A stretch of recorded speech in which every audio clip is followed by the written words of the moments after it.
And you're watching Gulf Today on NewsX World. Let's take a look at the top headlines of this hour. U.S. President Donald Trump says leaders from every major country will join a Gaza board of peace. The UN approved a U.S.-backed plan to end the conflict, authorize an international force, and oversee reconstruction. Meanwhile, Hamas says it will not disarm, and references to Palestinian statehood that have sparked controversy in Israel. U.S. President Donald Trump has said that the United States and Iran will probably end up making a deal. Trump offered no timeline but suggested both sides may eventually return to the negotiating table, and tensions over Iran's nuclear program remain high. President Trump praised Syria's tremendous progress under President Ahmed al-Sharaa. He said lifting U.S. sanctions with support from Saudi Arabia and Turkey gives Syria a chance to recover and rebuild regional ties.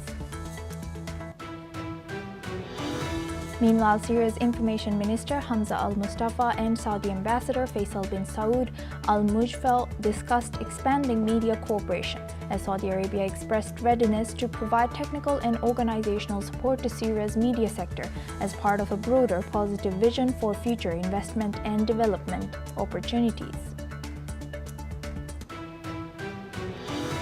The Arab League launched a new initiative in Cairo under the theme Solidarity for the Future Scientific Research Cannot Wait, with Syria represented by Minister Marwan al-Harabi and joined by Arab ministers and as well as international organizations.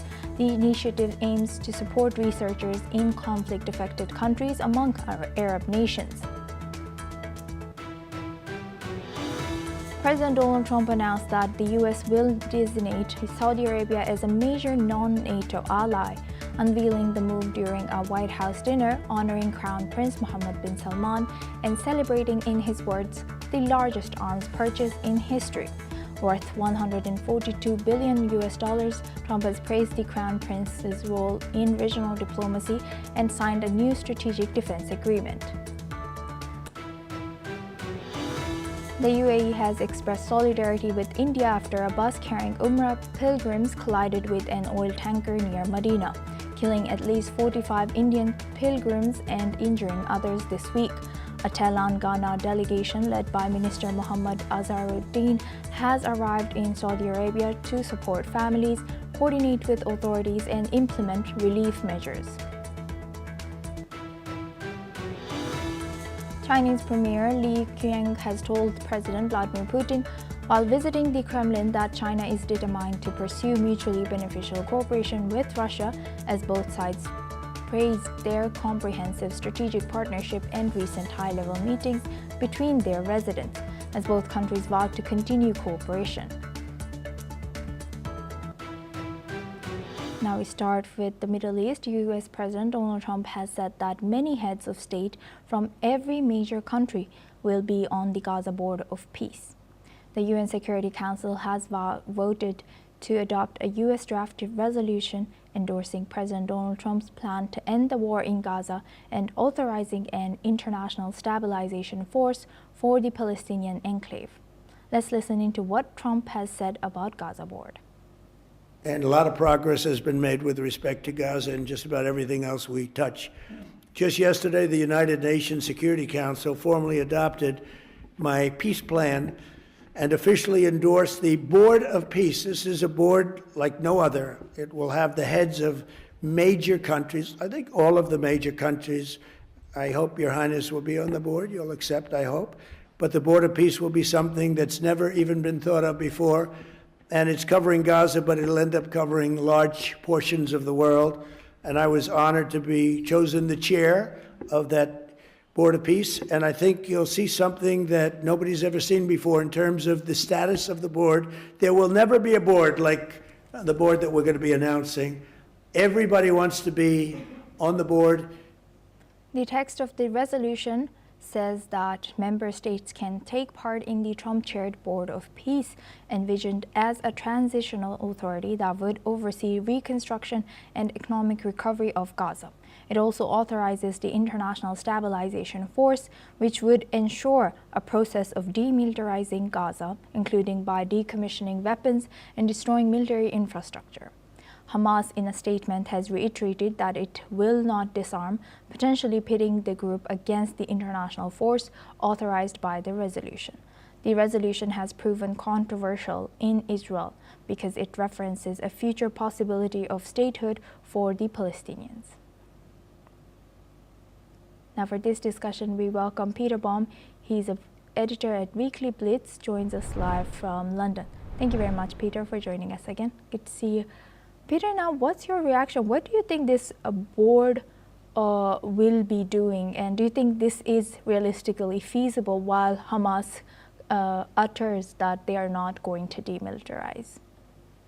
Good morning, Asuma. Thank you for having me.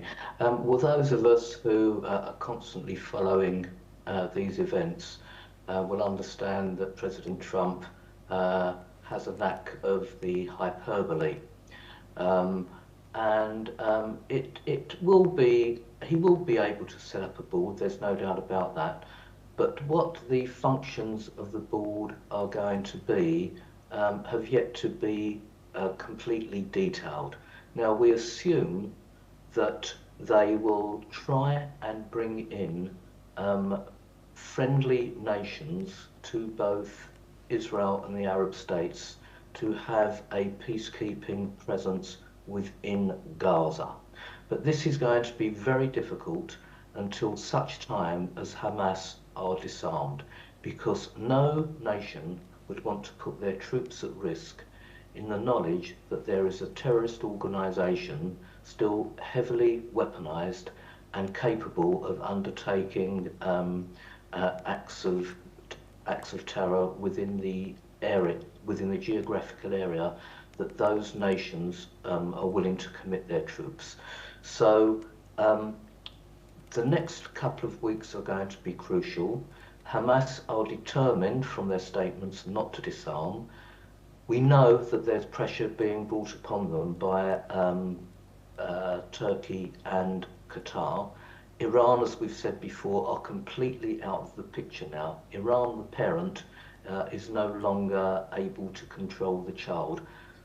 Qatar and Turkey are the major players in this, and of course the United States. So going back to the question about what the credentials of the Board of Peace, what it's going to do, and which nations are going to commit troops, has yet to be determined. But I think everything is really reliant upon whether or not Hamas will lay down their arms, and I don't think that's going to be the case. And what political and security challenges, other than what you've already mentioned, what do you think could arise also from deploying an international stabilization force if it were to happen? Well, I think politically this would be a major win for the United Nations and for President Trump.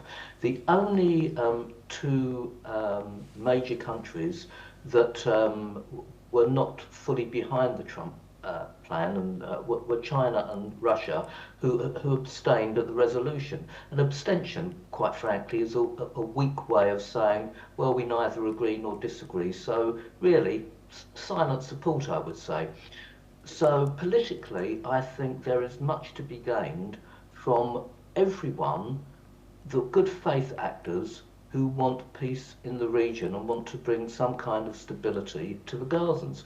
Israel certainly does, there's no doubt about that, but what Israel will not contemplate is having nations supplying troops with whom she is, let's say, unfriendly towards. So Turkey is a red line for Israel to have troops stationed in as part of the peace force, and probably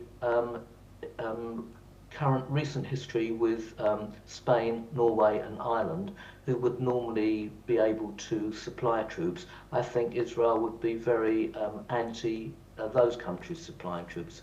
But Indonesia has certainly, a Muslim country, has certainly stated its willingness to supply over 20,000 of its military. So I think Israel would be quite happy with that. So politically, I think it would be a major win for all good faith actors. And if Turkey and Qatar can pressure Hamas enough to dilute their current military strength, I think they too would gain huge credibility on the global political stage.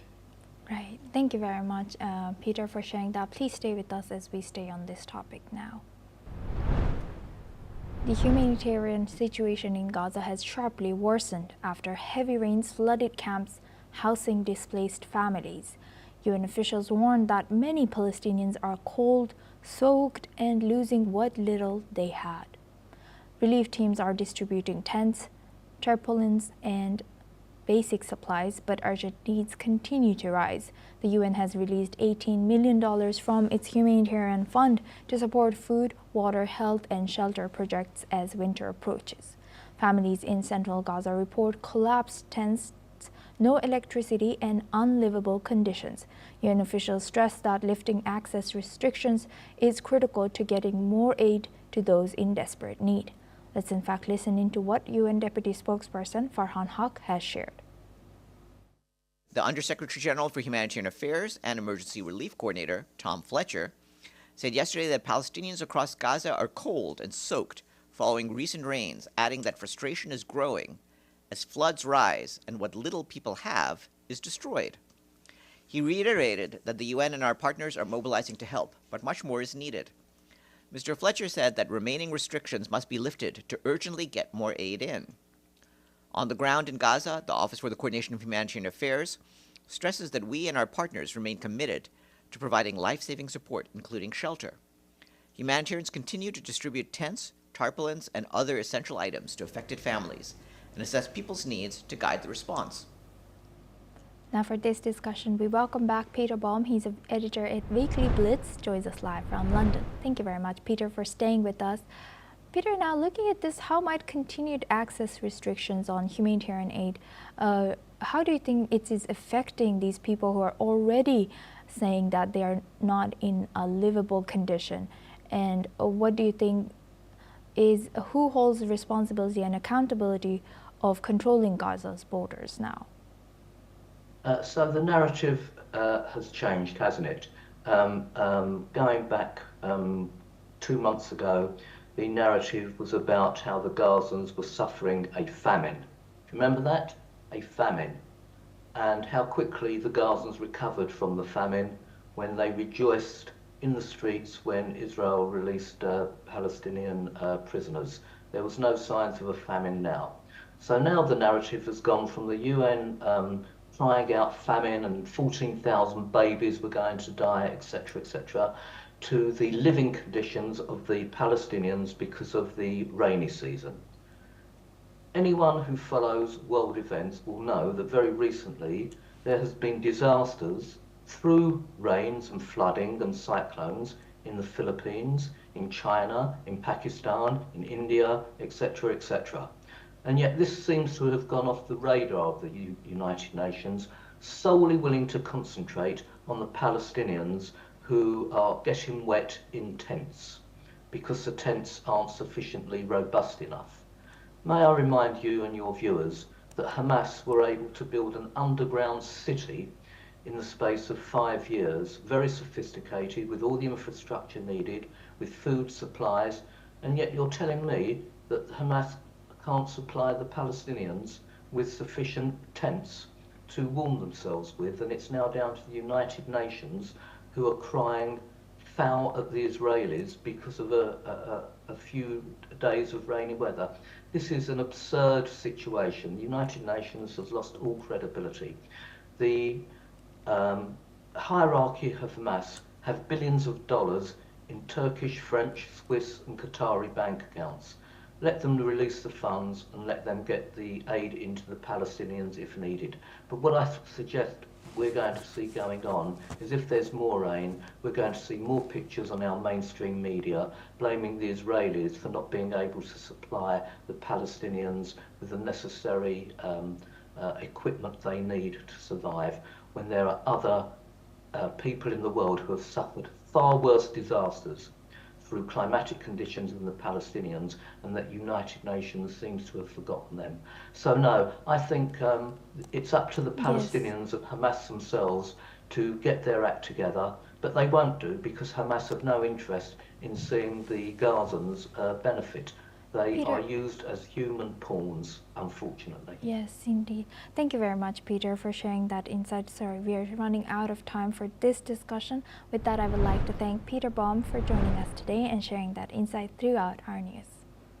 Now we move on to our next news. At least 13 people have been killed in an Israeli strike near a Palestinian refugee camp in southern Lebanon. The Israeli military says that it had targeted members of the Palestinian armed group Hamas operating in a training compound in the Ain el-Hilweh area. Israel has carried out regular airstrikes on people and places in Lebanon since a deal to end the conflict with the Iran-backed armed group Hezbollah. Most strikes have targeted Hezbollah, but Israel has also attacked Hamas in the country. Meanwhile, IDF states that prior to the strike, measures were taken to reduce the chance of harm to civilians, including the use of precision munitions, aerial observations, and additional intelligence information.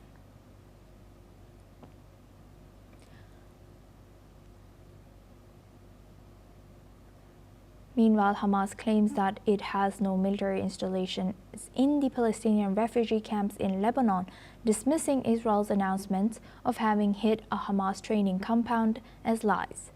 Hamas has also said that this strike targeted an open sports field used by residents of the camp, adding that there are no military establishments in refugee camps in Lebanon. The Israeli military occupies 5 posts within Lebanon and frequently carries out airstrikes in the country's south that it says are targeting Iran-backed militant group Hezbollah, or sometimes has Hamas members. Now for this discussion, we welcome back Peter Baum. He's an editor at Weekly Blitz, joins us live from London. Thank you very much, Peter, for staying with us. Now, how do you think, what's the situation with this, and what are we to believe as both Israel and the Hamas? What are we to make of the conflicting narratives between Israel and Hamas over the presence of military installations? Yeah, I've been following this story quite closely this morning with sources in Lebanon, Syria and Israel. There is no doubt from the sources and from the research that I've done that Israel definitely struck a Hamas training camp. Don't forget, Israel's intelligence is quite superb in the area, and they have allies in the area as well, especially amongst the Jewish community. They also have allies in the within the Lebanese Christian community and the anti-Hezbollah bloc. I think Hamas have made an error here by creating the conditions that is going to give further credibility to the Lebanese government in their attempts to disarm Hezbollah. The last thing Lebanon want, the last thing Syria want, and of course the last thing Israel wants, is Hezbollah being supported by Hamas. That will be a red line, and none of those 3 nations would want to tolerate that. So it's definitely clear that there was a Hamas training facility. It was not an ordinary refugee camp where people were enjoying themselves and playing football in a field. There was a military operation going on there. And I think up to 13 Hamas operatives have been killed. Now, there was some suggestion that up to 4 civilians may have been killed. At this moment in time, that I cannot clarify. In an hour's time, perhaps I could, but I can't at the moment. But for sure, Israel did struck a Hamas training facility. Hamas operatives were killed, and the intelligence they received were from various sources before they undertook that action. So I think if this is going to be, if we're going to see more of this, if we're going to see more Hamas operatives going into another country to train, to equip themselves, and indeed to help the anti-Israeli militias and terrorists that are operating in either Syria or Lebanon, that could certainly create the conditions where a new conflict would be on the cards. But from the information I have, from the sources I have, you can ignore the Hamas statements that they didn't have any operatives there. They certainly did. Right. Thank you very much, Peter, for joining us and sharing that insight throughout our news. Thank you very much. Now we move on to our next news. U.S. President Donald Trump has defended Saudi Arabia's Crown Prince Mohammed bin Salman over the murder of a journalist, saying he knew nothing about the 2018 killings of Jamal Khashoggi, a statement that conflicts with the conclusions of U.S. intelligence agencies. Let's listen in. Now, as far as this gentleman is concerned, he's done a phenomenal job. You're mentioning somebody that was extremely controversial. A lot of people didn't like that gentleman that you're talking about. Whether you like him or didn't like him, things happen. But he knew nothing about it, and we can leave it at that. You don't have to embarrass our guest by asking a question like that. Meanwhile, the wife of the deceased journalist Hanan El-Atar Khashoggi has said that she was upset by President Trump's defense of the Saudi Crown Prince. Let's listen in. His justification for the crime upset me in sense nothing to justify just a horrible crime, kidnapping, torture and killing and dismantle a body because he's controversial or he's unliked by someone. It doesn't give a reason to any criminal to take someone innocent person's life away. Now we are joined by Dr. Emmanuel Navon. He's an international relations lecturer at Tel Aviv University and senior fellow at Jerusalem Institute for Strategy and Security. Joins us live from Tel Aviv. Thank you very much, Doctor and Professor, for joining us today. Now, looking at this, how does Trump's decision to designate Saudi Arabia as a major non-NATO ally, and also Trump's public defense of Crown Prince Mohammed bin Salman impact U.S.'s credibility on human rights and its relations with global allies?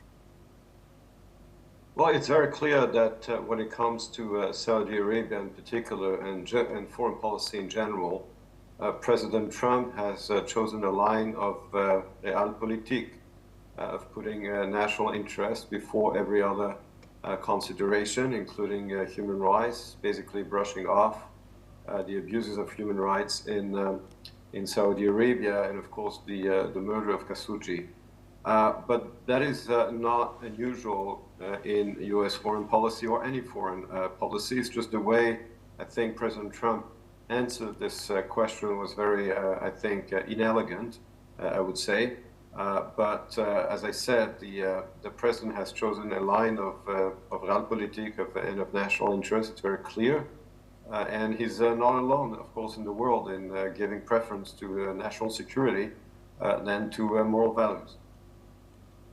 And how is Israel seeing the closeness or the relationship that's on the building that's going on between Saudi Arabia and U.S. and what's Israel's reaction to also the F-35 deals, the possibility of joining Saudi Arabia joining Abraham Accords as well? Well, first of all, it's not the first time that the United States sells fighter jets to Saudi Arabia. There was a similar controversy in the 1980s under the Reagan administration, which was also very favorable to Israel. But Israel understands that the United States, as a superpower, as a major player in the Middle East, has many allies, not only Israel, and that the United States also considers Saudi Arabia as a major ally. Israel, of course, understands that. Of course, the supply of those fighter jets, the F-35s, to Saudi Arabia, as far as Israel is concerned, should be done in the context of normalization between Saudi Arabia and Israel. I mentioned the precedent of the sale of jets by the Reagan administration in the 1980s. At the time, Israel and Saudi Arabia were essentially enemies. It is no longer the case today. Today, we're talking about regional alignment and normalization. And I think it is important to coordinate the two, the armament of Saudi Arabia by the United States and the rapprochement between Saudi Arabia and Israel. And I very much hope that the Trump administration will push for such normalization and coordination between Israel and Saudi Arabia to face the common threat of Iran, but also to work together to help Saudi Arabia diversify its economy and do its transition from an oil economy to a post-oil economy. Right. Thank you very much, Dr. and Professor Emmanuel Navon, for sharing that insight. Please stay with us as we come back to you for our next discussion as well. Now, we stay in the region. U.S. President Donald Trump has said that the United States and Iran will end up probably making a deal. Trump has made the comments at the White House during a meeting with Saudi Crown Prince. His comments come amid ongoing tensions over Iran's nuclear program and stalled diplomatic efforts. President Trump offered no timeline, but suggested both sides may eventually return to the negotiating table. The Trump administration has insisted it feels no pressure to negotiate unless Iran meets demands on uranium enrichment and missile limits. I can say with what we did with our beautiful B-2 bombers going in and obliterating a very serious nuclear threat, which would have taken place in about a month from that date. They were ready to go. They're not ready to go anymore. They'd like very much to make a deal with us, and they call us, and we'll end up probably doing that. That's Iran. Now for this discussion, we welcome back Dr. and Professor Emmanuel Navon from Tel Aviv. Thank you very much, Dr. Professor, for staying with us. Now, looking at this, how might Trump's public optimism about a potential U.S.-Iran deal, how do you think, what's the strategy and leverage that he's trying to prove here, and what is the message that he's trying to send to perhaps towards even Iran and U.S.'s Western allies? Well, I think it's pretty clear at this point that the Iranian regime has been very much weakened by the airstrikes operated by Israel and by the United States back in June against Iran's nuclear installations, but also against its long-range missiles. And so one of the consequences of this is not only that the regime has been very much weakened, but it is also facing a very serious economic crisis with shortages in basic needs from water to electricity. So the Iranian regime, I think today, is in a position of weakness, and that might be a time to try and reach another deal with the Iranian regime. Now, President Trump might be too optimistic, but I think that definitely the Iranian regime at this point is on a very, very weak spot, and if there's any good time for the United States to impose its conditions to this regime, it's now. Right. With that, I would like to thank Dr. and Professor Emmanuel Navon for joining us today and sharing that insight throughout our news. Thank you. Now we move on to our next news. U.S. President Donald Trump has praised what he calls Syria's tremendous progress over the past 11 months under President Ahmad al-Sharaa. Trump has made the comments at the White House during a meeting with Saudi Crown Prince Mohammed bin Salman. He has said that sanctions were lifted at the request of the Crown Prince and with support from Turkey's President Erdogan, arguing the move gave Syria a real chance to recover. Since the ouster of former President Bashar al-Assad last year, Syria has been pushing to rebuild and expand cooperation with regional partners, including the United States.